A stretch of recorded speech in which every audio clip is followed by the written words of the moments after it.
Ang malinamnam na pusit, pwede pang gawing doble sa sarap. Busugin lang ito ng palaman tulad ng mangga, kamatis at kesong puti. Matakam sa putahing yan sa balitang hatid ng kapuso nating si Micael Daes.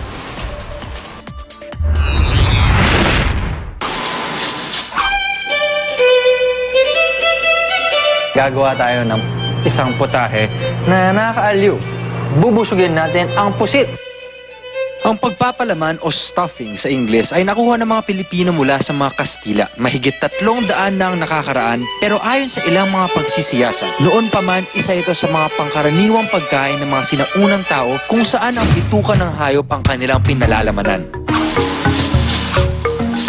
Yung pusit, naisipan namin na gawan ng palaman o irelieno kasi naturally yung pusit hollow sa loob di ba? Sayang naman kung di natin take advantage yung space na yon, lagyan ng palaman, yung lasa niya talagang bagay na bagay.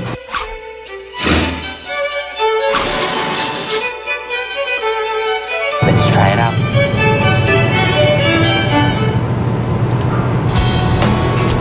Yung pusit, alam naman natin, may pagka-tough yung texture niya no? Pag inunguya mo siya, talagang kailangan nguyain mo. Pero nung lumitaw yung lasa ng mango, bumagay siya. Mas gumaan yung feeling sa bibig mo. Yung kesong puti, parang malambot na pusit nga yung texture niya. So sabi nga naman ni Chef na pwede mo naman ibusog ang pusit ng kahit anong gusto mong ilagay.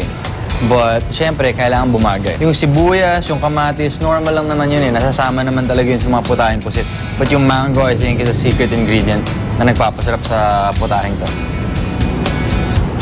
Bukod sa binusog na pusit, may iba pang mga yamang dagat na una nang pinalaman ng mga sahog. Nandyan ang relyenong bangus, betute o relyenong palaka, pati na rin ang relyenong alimasag. Dahil mabusisi ang proseso, tinuturing na labor of love ang paggawa nito.